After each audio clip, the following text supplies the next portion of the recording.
ഒരിക്കൽ പ്രായമായ ഒരാൾ സ്ട്രീറ്റ് ലൈറ്റിന്റെ താഴെ എന്തോ തിരയുന്നത് കണ്ട് ആളുകൾ ചോദിച്ചു, എന്താ താങ്കൾ ഇങ്ങനെ തിരയുന്നത്? ഞങ്ങളും സഹായിക്കാം. എന്താണെന്ന് പറയൂ. അയാൾ പറഞ്ഞു, എന്റെ വീടിന്റെ കീ എനിക്ക് നഷ്ടപ്പെട്ടു പോയി, അതാണ് ഞാൻ ഇവിടെ തിരയുന്നത് എന്ന്. ആളുകൾ എല്ലാവരും കുറെ സമയമൊക്കെ തിരഞ്ഞു, പക്ഷെ അവർക്ക് കീ കണ്ടെത്താൻ പറ്റിയില്ല. കൂട്ടത്തിൽ ഒരാൾ ചോദിച്ചു, എവിടെയാണ് നിങ്ങളുടെ കീ നഷ്ടപ്പെട്ടത്? അതെന്റെ വീടിന്റെ മുറ്റത്താണ് നഷ്ടപ്പെട്ടത്. പിന്നെന്താ അവിടെ തിരയാതെ ഇവിടെ തിരയുന്നത്? ഹേ മിസ്റ്റർ, അവിടെ വെളിച്ചമില്ല, അവിടെ ഇരുട്ടാണ്. ഞാൻ അവിടെ തിരഞ്ഞാൽ എങ്ങനെ എനിക്ക് കീ കിട്ടുക? ഇവിടെയല്ലേ വെളിച്ചമുള്ളത്, അപ്പൊ ഇവിടെ തിരഞ്ഞാലല്ലേ കിട്ടുള്ളൂ എന്ന് അദ്ദേഹം പറഞ്ഞു. ഇതുപോലെയാണ് നമ്മൾ നമ്മളുടെ ഹാപ്പിനെസ് തിരയുന്നത്. ഹാപ്പി ആയിരിക്കാൻ, സമാധാനമായിരിക്കാൻ എല്ലാവർക്കും ഇഷ്ടമാണ്. പക്ഷെ നമ്മുടെ ചുറ്റുമുള്ള ആരിലൊക്കെയാണ് നമ്മുടെ ഹാപ്പിനെസിന്റെ കീ നമ്മൾ കൊടുത്തിട്ടുള്ളത്? എവിടെയൊക്കെയാണ് നമ്മൾ തിരയുന്നത്? ആരൊക്കെ എങ്ങനെയൊക്കെയോ പ്രത്യേക രീതിയിലൊക്കെ പെരുമാറിക്കഴിഞ്ഞാൽ ഞാൻ ഹാപ്പി ആവും, അല്ലെങ്കിൽ ഞാൻ ഹാപ്പി അല്ല. അങ്ങനെയൊക്കെ ആണെങ്കിൽ, കാര്യങ്ങൾ ഇന്ന രീതിയിലൊക്കെ പോയി കഴിഞ്ഞാൽ ഞാൻ സമാധാനത്തിലാണ്, അല്ലെങ്കിൽ എനിക്ക് മനസ്സിന് സമാധാനമില്ല. സത്യത്തിൽ നമ്മുടെ ഹാപ്പിനെസ്സിനെ നിർണ്ണയിക്കുന്നത് ഓൺലി 10% മാത്രമാണ് എക്സ്റ്റേണൽ വേൾഡിന് അതിൽ പങ്കുള്ളത്.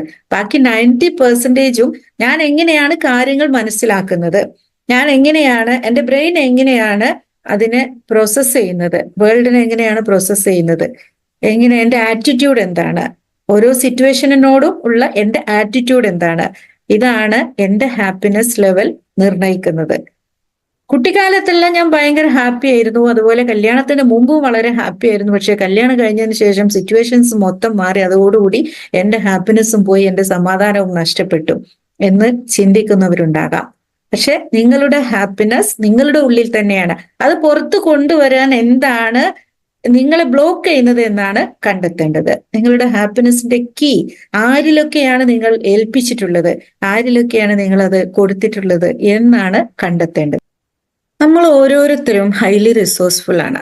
എൻ്റെ മുന്നിലുള്ള നിങ്ങൾ ഓരോരുത്തരും അൺലിമിറ്റഡ് പൊട്ടൻഷ്യൽ ഉള്ളവരാണ് എന്ന് ഞാൻ പറഞ്ഞു കഴിഞ്ഞാൽ നിങ്ങൾ വിശ്വസിക്കോ?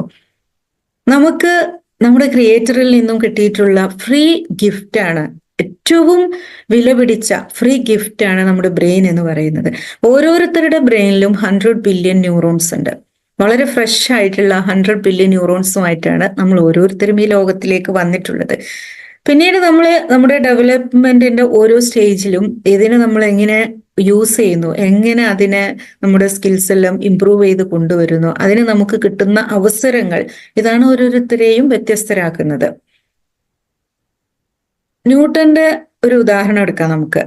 ന്യൂട്ടൺ മരത്തിന്റെ താഴെ ഇരുന്നപ്പോ ന്യൂട്ടൺ ചിന്തിച്ചു, ആപ്പിൾ താഴെ വീണു, എന്തുകൊണ്ട് മുകളിലേക്ക് പോയില്ല, അപ്പുറം ഇപ്പുറം പോയില്ല? ആ ചിന്തയുടെ പിന്നാലെ പോയി ഗ്രാവിറ്റേഷണൽ ഫോഴ്സിലെ കണ്ടുപിടുത്തത്തിലേക്ക് എത്തി.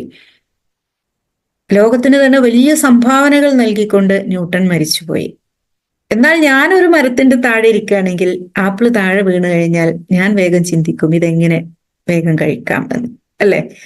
അപ്പൊ ഈ ഒരു വ്യത്യാസം നമ്മുടെ ചിന്തകളെ എങ്ങനെ ഉപയോഗപ്പെടുത്തുന്നു, നമ്മുടെ ഒരു ഉള്ളിലുള്ള നമ്മുടെ റിസോഴ്സസിനെ എങ്ങനെ ഉപയോഗപ്പെടുത്തുന്നു എന്നതാണ് ഇമ്പോർട്ടന്റ്. അതിലാണ് ആ ഒരു ആളുകൾ തമ്മിലുള്ള ഡിഫറൻസ് വല്ല. അതല്ലാതെ അയാൾക്ക് ഒരുപാട് കഴിവുകൾ, ഇവർക്ക് ഒരുപാട് സ്കിൽസ് ഉണ്ട്, എനിക്കൊന്നുമില്ല എന്നുള്ളതല്ല. എനിക്കൊന്നുമില്ല എങ്കിൽ, ഇപ്പോ പാട്ട് പാടാനുള്ള കഴിവ് എനിക്കില്ല, അതല്ലെങ്കിൽ ചിത്രം വരയ്ക്കാനുള്ള കഴിവ് എനിക്കില്ല എന്ന് ഞാൻ പറഞ്ഞാൽ ഞാൻ അതിനെ ഡെവലപ്പ് ചെയ്തിട്ടില്ല. കുട്ടിക്കാലം മുതൽ തന്നെ ചിത്രം വരയ്ക്കാനുള്ള ഒരു കഴിവിനെ എന്ത് ചെയ്തിട്ടില്ല, ഞാൻ ഡെവലപ്പ് ചെയ്തിട്ടില്ല. നേരെ മറിച്ച് സംസാരിക്കാനുള്ള കഴിവ് അത് ചെറുപ്പത്തിലേ നന്നായിട്ടുണ്ടായിരുന്നു. ആ കഴിവിനെ അതിൽ ഞാൻ ഫോക്കസ് ചെയ്തു, അതിനെ ഞാൻ ഡെവലപ്പ് ചെയ്തു. ഇപ്പോൾ ഞാൻ സംസാരിച്ചുകൊണ്ടിരിക്കുന്നു, ആ കഴിവിനെ ഞാൻ എല്ലാ രീതിയിലും ഞാൻ ഉപയോഗപ്പെടുത്തിക്കൊണ്ടിരിക്കുന്നു. പക്ഷെ ചിത്രം വരക്കാൻ എനിക്ക് കഴിവില്ല എന്നല്ല ഞാൻ പറയേണ്ടത്. ആ സ്കിൽ എന്ത് ചെയ്തില്ല, ഞാൻ ഡെവലപ്പ് ചെയ്ത് കൊണ്ടുവന്നിട്ടില്ല. ഇപ്പൊ നിങ്ങളിലേക്കും ഒന്ന് നോക്കിയാൽ നിങ്ങൾ ഡെവലപ്പ് ചെയ്ത് കൊണ്ടുവന്നിട്ടുള്ള ഒരുപാട് സ്കിൽസ് ഉണ്ടാവും, അല്ലെ? എന്നാൽ നിങ്ങൾ ചെറുപ്പത്തിലെ ഫോക്കസ് ചെയ്യാതെ മാറ്റിവെച്ച കുറെ കാര്യങ്ങളുണ്ട്. അപ്പൊ ഇതിൽ ഇപ്പൊ നമുക്ക് ആവശ്യമുള്ളത്, എന്നാലും നമ്മുടെ ഉള്ളിലുള്ള ഒരുപാട് റിസോഴ്സസ്, ഇപ്പോ നമുക്ക് ഒരു സ്റ്റിച്ചിങ് മെഷീൻ ഗിഫ്റ്റ് ആയിട്ട് എനിക്ക് കിട്ടിയെന്ന് വെച്ചോ, എനിക്കത് എങ്ങനെയൊക്കെ ഉപയോഗപ്പെടുത്താം? എനിക്ക് സ്റ്റിച്ചിങ് ഒന്നും അറിയില്ല, എനിക്ക് സ്റ്റിച്ച് ചെയ്യാൻ പറ്റില്ല എന്ന് പറഞ്ഞ ഒരു മൂലയിലേക്ക് വെച്ച് അത് പൊടി പിടിച്ച് അവിടെ കിടക്കാം, അല്ലെ? അതല്ലെങ്കിൽ എനിക്കത് ഉപയോഗിച്ചുകൊണ്ട് എൻ്റെ വീട്ടിലേക്ക് അത്യാവശ്യമായ വസ്ത്രങ്ങളൊക്കെ എനിക്ക് സ്റ്റിച്ച് ചെയ്യാം. അതുമല്ലെങ്കിൽ ഞാൻ ആ ഒരു സ്റ്റിച്ചിങ് എന്ന സ്കിൽ ഞാൻ വളർത്തിയെടുത്ത് എനിക്ക് വളരെ ഭംഗിയായിട്ട് ഡ്രസ്സൊക്കെ ഡിസൈൻ ചെയ്ത് എൻ്റെ ബിസിനസ്സിനെ വളരെ ഹൈ ലെവലിലേക്ക് എനിക്ക് വളർത്തിക്കൊണ്ടുവരാം. ഇതുപോലെ നമ്മുടെ ഉള്ളിലുള്ള റിസോഴ്സസ് തിരിച്ചറിയാതെ പലപ്പോഴും എനിക്കില്ല, എനിക്ക് കഴിയില്ല എന്നൊക്കെ പറഞ്ഞ് സ്ട്രെസ് ആവുന്നവരുണ്ട്. യഥാർത്ഥത്തിൽ നമുക്ക് നമ്മുടെ കഴിവ് അറിയില്ല. ആനക്ക് ആനയുടെ ശക്തി അറിയില്ല എന്ന് പറഞ്ഞ പോലെ എനിക്ക് എൻ്റെ ശക്തിയും എൻ്റെ കഴിവും എൻ്റെ ഉള്ളിലുള്ള റിസോഴ്സസിനെ കുറിച്ചുള്ള ഒരു അവയർനെസ്, എന്നിലുള്ള ഒരു സാധ്യതകൾ, പോസിബിലിറ്റീസ് എന്തൊക്കെയാണ്, എനിക്ക് എങ്ങോട്ടേക്ക് എത്താം എന്നുള്ളത് എനിക്കറിയാതെയാണ് ഞാൻ ജീവിക്കുന്നതെങ്കിലും. ദ എലിഫന്റ് ആൻഡ് ഡ്രോപ്പ് എന്ന് പറയുന്ന കഥയുണ്ട്. എന്താണ്? ആന ഒരു മരം തന്നെ പിഴുതെടുക്കാനുള്ള ശക്തി ആനക്കുണ്ട്. പക്ഷെ ആനയെ എങ്ങനെയാണ് തളച്ചിടുന്നത്? ഒരു ചങ്ങലയില്, ഒരു മരത്തിലോ അല്ലെങ്കിൽ ഒരു തൂണിലോ ആണ്. വേണമെങ്കിൽ ആനക്ക് ആ തൂണിനെ പിഴുത് അവിടുന്ന് നടന്നു പോവാം ആ ചങ്ങലയും കൊണ്ട്. പക്ഷെ ആന അത് ചെയ്യുന്നില്ല. കാരണം എന്താ? ആനയുടെ മൈൻഡ് ഹൈലി കണ്ടീഷൻഡ് ആണ്. ചെറിയ കുട്ടി ആയിരുന്ന സമയത്ത് തന്നെ എന്ത് ചെയ്യും? ആനയെ ഒരു ചങ്ങലയില് കെട്ടി ഒരു മരത്തിലോ അല്ലെങ്കിൽ ഒരു തൂണിലോ കെട്ടിയിടും. അപ്പൊ ഈ കുട്ടിയാന ഒന്ന് ഇങ്ങോട്ടേക്ക് കാല് വലിക്കുമ്പോൾ കാല് വേദനിക്കും, വീണ്ടും വലിക്കുമ്പോൾ കാല് വേദനിക്കും.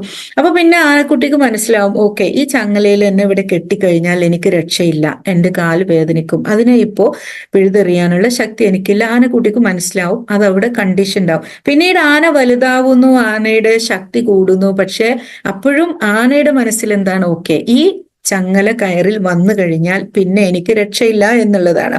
ഇതുപോലെ നമ്മൾ ജീവിതത്തിൽ ഏതെങ്കിലുമൊക്കെ സാഹചര്യങ്ങളിൽ എത്തിപ്പെട്ട് കഴിഞ്ഞാൽ, ഇല്ല, എനിക്ക് ഇനി ഒരു രക്ഷയില്ല, എൻ്റെ ഉള്ളിലുള്ള റിസോഴ്സസ്, എൻ്റെ ശക്തി, എൻ്റെ പവർ എനിക്കറിയില്ല. അത് തിരിച്ചറിയാതെ പലരും എന്താണ്, വളരെ നിസ്സഹായരായിക്കൊണ്ട് സ്വയം ഒരു വീക്ക്നെസ്സിലേക്ക് അവർ എത്തിപ്പെടുന്നു. നമ്മുടെ കഴിവുകൾ ഉപയോഗിച്ച് ആ ഒരു പൊട്ടൻഷ്യൽ തിരിച്ചറിഞ്ഞ് ലോകത്തിന് തന്നെ വലിയ സംഭാവനകൾ നൽകി മരിച്ചു പോകുന്നവരുണ്ട്. അതിൽ നിന്ന് കുറച്ചൊക്കെ എടുത്ത് അത്യാവശ്യമൊക്കെ ഉപയോഗപ്പെടുത്തി എൻ്റെ കുടുംബത്തിനും ചുറ്റുവട്ടത്തുള്ള ആളുകൾക്കൊക്കെ ഒരുപാട് ഗുണങ്ങൾ നൽകി മരിച്ചു പോകുന്നവരുണ്ട്. എന്നാൽ ഇതൊന്നും തിരിച്ചറിയാതെ, എൻ്റെ ഉള്ളിലുള്ള കഴിവുകളെ തിരിച്ചറിയാതെ വളരെ നിസ്സഹായരായിക്കൊണ്ട് ജീവിതത്തിലുള്ള സാഹചര്യങ്ങളെയും പ്രശ്നങ്ങളെയും ആളുകളെയും ഒന്നും നേരിടാൻ കഴിയാതെ, ഫേസ് ചെയ്യാൻ കഴിയാതെ, മാനേജ് ചെയ്യാൻ കഴിയാതെ വളരെ സ്ട്രെസ്ഫുൾ ആയിക്കൊണ്ട്, വളരെ വീക്കാണ് ഞാൻ എന്ന് മനസ്സിലാക്കിക്കൊണ്ട് വളരെ പ്രയാസത്തോടു കൂടി ഞെരുങ്ങി ജീവിച്ച് മരിച്ചു പോകുന്നവരുണ്ട്. വളരെ ദൗർഭാഗ്യകരമായിട്ട് പലപ്പോഴും തൻ്റെ ഉള്ളിലുള്ള ഈ ഒരു ട്രഷർ, ഈ ഒരു നിധി തൻ്റെ ഉള്ളിലുണ്ട് എന്ന് തിരിച്ചറിയാതെ ജീവിതത്തിൽ ചില പ്രത്യേക ഘട്ടങ്ങളിൽ സ്റ്റക്കായിപ്പോയി ആത്മഹത്യയിലേക്ക് അഭയം തേടുന്നവരുണ്ട്. അപ്പൊ നമ്മൾ ചിന്തിക്കണം, ഞാൻ എവിടെയാണ് നിൽക്കുന്നത്? എനിക്ക് എൻ്റെ കഴിവുകൾ തിരിച്ചറിയാനും അതിനെ വളർത്തി കൊണ്ടുവരുവാനും എൻ്റെ ഒരു പൊട്ടൻഷ്യൽ തിരിച്ചറിയാനും എനിക്ക് പറ്റിയിട്ടുണ്ടോ?